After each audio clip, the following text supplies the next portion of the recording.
They wondered, somebody's going to come on here and say, what in the world is Santos doing eating on his Power Talk? Well, before we get started, I want to welcome all my guests and friends to a short edition of live interactive Power Talk with the world's #1 problem gambling interventionist, Santos Jr., Stockton, California. Today I'm mobile. I'm on the road. I'm not at home. I'm actually on the road eating some rice and some vegetables here. But I'm getting ready to share here. What do we have on the agenda for tonight? I want to share a story. I want to share a little story with those of you that come on the broadcast tonight. And I want to welcome all of you that come on the broadcast. Guests, friends, be sure to Soldier Scribe. Be sure to share a video. If something I've done really helps you out in some way, think about others. Think about sharing and passing on, because that's one of the 7 human needs is, giving. We feel very fulfilled. Sometimes we might be selfish. We hold back, and that's not going to help. That's not going to help. We have to release we got to open up the channel so that your overflow can come in. You know what I mean? So we're going to be here for just a little bit. Not too, Jim, welcome. Rich Sapani, I was just watching your new post. Laugh out loud. Tremendous times for perseverant rhymes. Yeah, so I'm not at home. I'm actually down a little ways away. It's been, by the way, happy Father's Day. It's been a little bit of a rough Father's Day. Sometimes we just don't expect, right? We don't realize. And sadly, a lot of people around us are they're blind. They're just blind. People are blind. And that's what's really going on. So I'm happy. I'm super fantastic, terrific, and over the top. I'm going to be here for just a little bit. And I am planning on being in Phoenix, Arizona. Let me see. I'm going to be there Thursday, Friday, Saturday, and then I'm going to be coming back to California Sunday. Phoenix, Arizona, I'm going to be there at I'm going to be in the center. I'm going to be staying over at the Hilton. Let me see. Where am I going to be staying? The Hampton Inn, I think I'm going to be staying in. The Hampton Inn over on Polk. Is it Polk Street? Well, I remember Polk Street in San Francisco. That's not a good street. So I hope this place is better. Anyhow, I'm going to be here. I'm not at home, so I had some other ideas planned for this live broadcast. But in the meantime, I'm just going to share a little story that I shared earlier about something that happened to me as a child. An experience that I went through as a child that allowed me not to be picked on or pushed around in junior high school or in high school. Okay, this is elementary school by what I'm going to share with you here. I'm not glorifying any events here. Experiences happen in life. And the experience that I'm sharing with you could have been a lot worse. Somebody could have gotten killed in this experience that I had that I'm going to be sharing with you here. If you have a question, please bring it up. If you have something that you want to ask.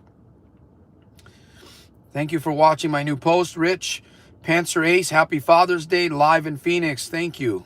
Yes, there we go. I'm going to be in Phoenix. So, when I was young, obviously those of you that know me, I come from a very violent, difficult background, a lot of trauma, a lot of violence. And when I was very young, we used to, back in Willimantic, this was back in Willimantic, I lived in Hartford. My mom had suffered a tragic accident to the hands of my father. My dad had stabbed my mother like 5 times in front of our apartment there in Hartford.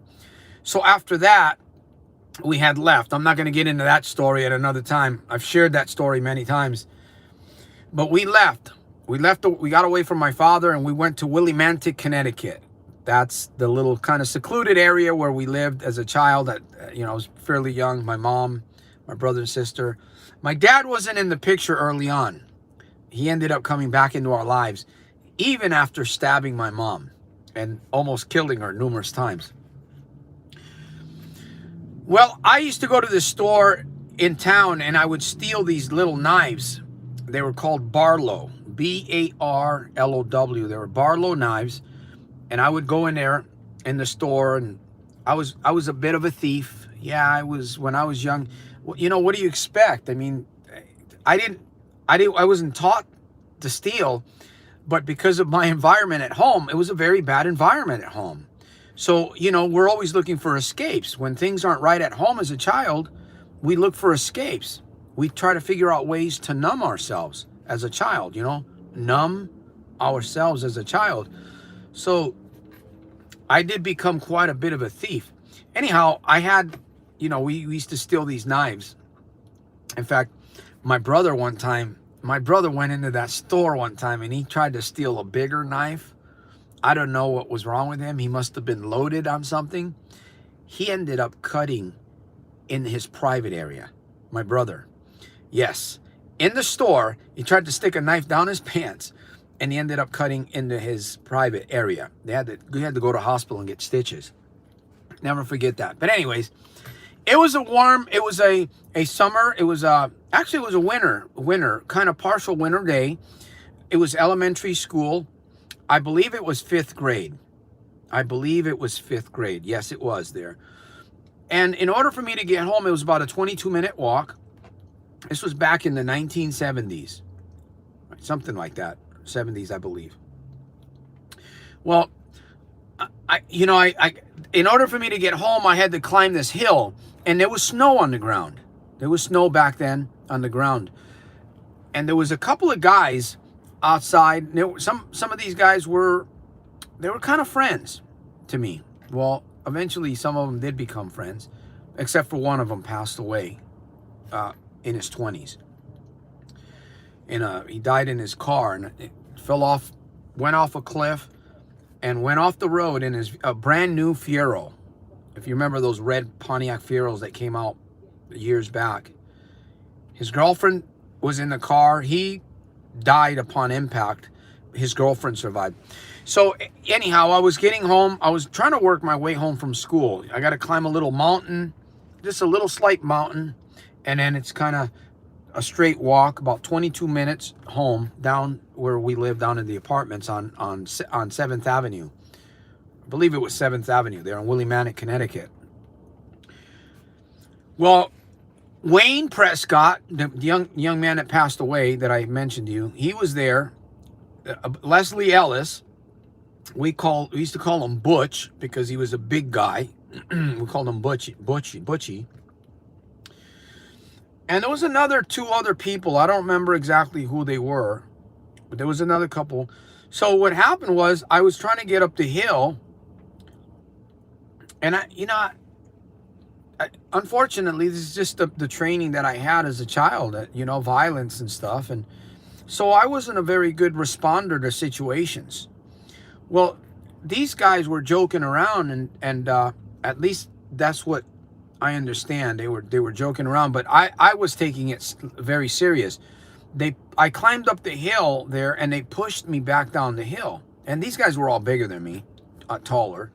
I was always a little runt, little tiny guy. And I was carrying I think I had a bag with me too. I might have my books. Well, they pushed me down once, and then I went back up, and they pushed me down twice. After the second time they pushed me down, I got back up, and I pulled out my Barlow. I pulled out my Barlow knife, and they all backed off. They were like, shocked, like, here I am. And I must have I said something. I don't remember exactly what I said, but I said, you want to mess with me now? I remember I had the knife in front of me, and I wasn't intending to cut anybody or anything like that. But what happened was somebody, I don't know if it was Butch himself or if somebody actually took his bag. Butch had the gym bag or whatever, the book bag, and he swung it, or somebody swung it. Next to I jabbed Butch right in the knee. All right. So I'm like, I got shocked a little bit. I pulled the knife out of his kneecap or whatever it was, and I hauled off running. You know, it was a little bit cold. It was kind of winter time, so I hauled off running. And so next thing you know, I'm hearing this guy, right? And Butch is he's a bigger than all of us. I hear this guy, I'm bleeding.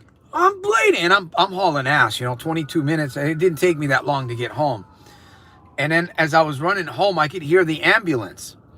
I could hear, woo, woo. And I'm like, oh, man, I must have killed this dude. So I'm thinking, I'm thinking I probably killed this guy. I'm thinking in my head, I was scared. I was running. And I ran home. I remember I ran home. I could hear the siren. I got home and I hid the Barlow knife. I put it in a shoe in a closet. I was confused. I was scared. I didn't know what to do, And I ran over to Tito's house. Tito was one of my buddies. He's the one that got punched in the face at McDonald's for laughing at this guy. That's another story altogether. It was pretty bad. Anyways, so Tito says, man, what's going on? What's going on? Calm down, man. And I said, man, I stabbed Butchie up there at the hill. They were pushing me and I slid down the hill and I just lost it, man. I don't know exactly how I told him, but that's kind of like what I said. So he said, where'd you put the knife? And I go, I put it in the shoe in my closet. So, excuse me, by the time I came out of Tito's house or Tito's apartment where he lived, the police pulled in front of my house. And I was like in a blank. I was like, all I could hear was people running around and noises, woo, woo, and all the police officers and stuff. And they kind of rushed on me a little bit. And they said, hey, they asked me some questions. And I said, yeah, and was you up the hill? I said, yeah, And they said, what'd you do with the knife? What'd you do with the knife? And I went in there and I gave them the knife, I went in the closet. The police officers took the knife and put it in a plastic bag. And I was scared, man. I was really scared. I don't remember how young I was, but I was literally scared. Police officers put me in the back of the car. I don't remember my mom, my dad. I don't remember none of them. Was my dad living with us at that time? I believe my dad might have been living with us at that time. Yeah, he might have been back because we were in William.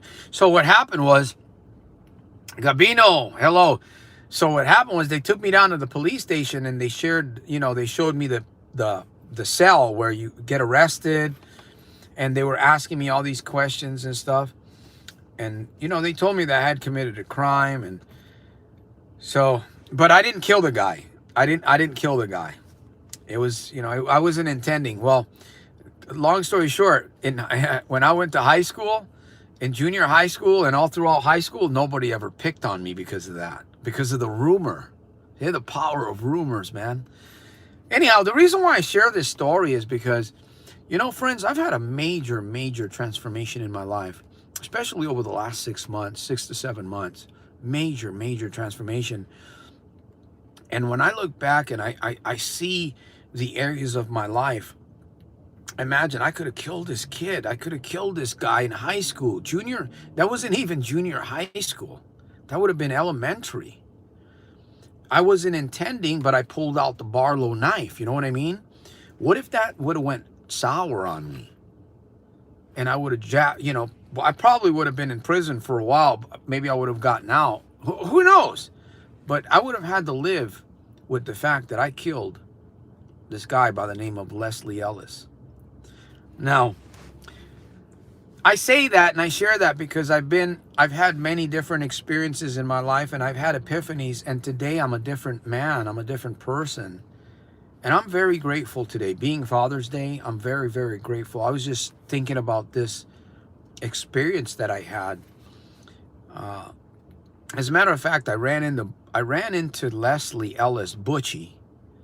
I don't know if he remembers this, but on Facebook. I don't know if I friended him on Facebook, but he's a big dude. He's big, a lot bigger now. I mean, this was back in elementary school. So, hopefully he's not held a grudge against me. But I'll never forget the screams, man. Anyhow, I shared that just to say that we can create change in our lives. We have gone through many great experiences that we can look back and learn from. There's a lot of great experiences that you all have in your lives. They're wonderful experiences. I know we don't want, even, even the problem gambler that loses money, if you were to just look at that experience, right? Just take some time and look at the loss. It's painful, but staying in the comfort zone is painful also. Wouldn't you agree with that? Staying in the comfort zone is very painful. Either way, if we're going to succeed, if we're going to grow and go forward, there's going to be a pain somewhere. There's a price to pay somewhere. Whether it's, committing yourself to exercise or committing yourself to a certain meditation regimen, committing yourself to doing something that you haven't committed to, and that's going to give you the result that you want. You don't have the result. You don't have the result that you want right now because you're not taking action, right? That makes sense. Anyways, I am enjoying a vegetable rice meal here. Well, that's kind of all I really wanted to share on this broadcast, but I'll take some questions tonight. Gabino says, hello, everyone. Patience is on the opposite side of fear. Yes, I agree. Panzer says, well, Panzer, I'm going to be there at a seminar at the Hyatt Regency downtown with some friends, very successful business people. And they're going to be talking about marketing online. They're going to be talking about branding. I believe, actually, I'm not too sure if this is going to be the branding, but you'll get so much out of it. I have a ticket. If you're interested on, either the Friday or the Saturday, that's a couple grand. That ticket is free. I have one extra ticket. If you want to go, let me know, and I can fill in the details. All you got to do is just send me a message. So, yeah, some interesting, if you want to grab lunch or dinner, sure, just hit me up. On Thursday, I'll be there Thursday. Friday, I will be busy. And then Saturday, I will be busy also. But you're welcome to hit me up. Definitely.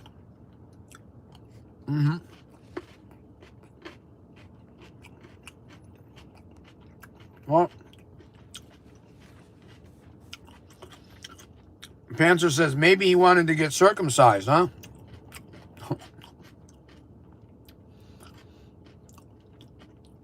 All right. Well, it looks like the audience is going to be a little small. Hang out here for just a little bit. If I can answer a question. Santos, I lost trust in humanity because I let someone borrow money and he won't pay me back. Well, Faith K, my man, how are you? I am off gambling for 6 months now and I feel great. I have been saving money since. That is fantastic, Faith. If you can put on there how you're doing, what's one thing that you're doing that's helping you? Can you name one thing that's helping you stay free? Could be an exercise. Who knows? Maybe you started working out with weights. Whatever it is, please share it. I'd like to see what it is.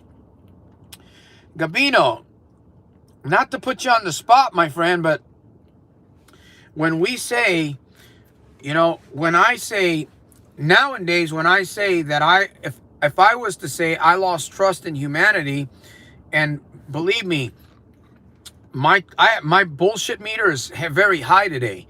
My trust, it's like, in order for people to do business with me, they have to cross over a certain threshold. That threshold will indicate the trust factor. But what happens is, if we've lost trust, we've actually lost trust in ourselves. Because if you don't trust yourself, right? If I don't trust myself, I'm definitely not going to trust somebody else. Period. So we have to be careful in that area when we say that we don't trust another person. Sure, I understand if somebody looks sketchy, by all means, run. That's one of the 7 evolutionary needs, right? Somebody looks sketchy, you run from that. It's called survival. But if you have to do business with people, if you have a car, if you have a home, if you have a mortgage, if you have business, if you've got a life, we have to trust people. So we have to trust ourselves. And I'll tell you, if a person is struggling, I can tell you a big thing about an individual that is struggling in life. A person that is depressed, a person that really doesn't have any strong values right now at the present. That person is having a very, very hard time trusting him or herself. I can guarantee you that. I can guarantee you that. So what do we do? What do we do? How do we gain? What do we do if we've been hurt, manipulated, and cheated, right? Well, I've done the same thing to other people. Maybe ignorantly, but I've done it also.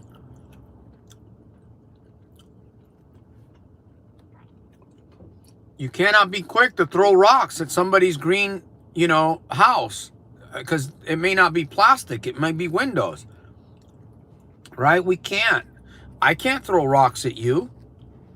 I don't mean to offend anybody, but sometimes I do. I'm not trying to throw rocks at your windows, man, because I wouldn't want anybody throwing rocks at my windows. So we have to be conscious of this. But the trust factor, that's a big deal. That is a big deal. And that's something that you can, what helps me practice trust is just being more aware of my surroundings, right? And being more aware of myself. In order to trust, you have to be more aware of yourself. And in order to trust, you have to be more aware of the surroundings. Those are two main things. So you have to practice that. It's called it's mindfulness, right? You're practicing this. When you go out, when you talk, either that or we're going to live like a hermit. We're going to live like a monk in a place that's enclosed where you don't really deal with people. But that's not for everybody. You know what I mean?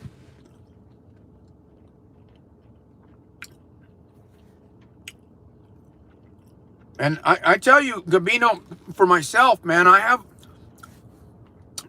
a hard time trusting people too. Right? Some, not all, but I do my homework these days. But the fact that I can trust myself makes me a better person to trust others. Will I still get taken advantage of sometime? Of course I will. Will somebody steal from me? Of course they will. Will another person take advantage of me someplace? Of course. Will somebody steal my ideas? Of course they will. It'll all happen. All of that. But that's not where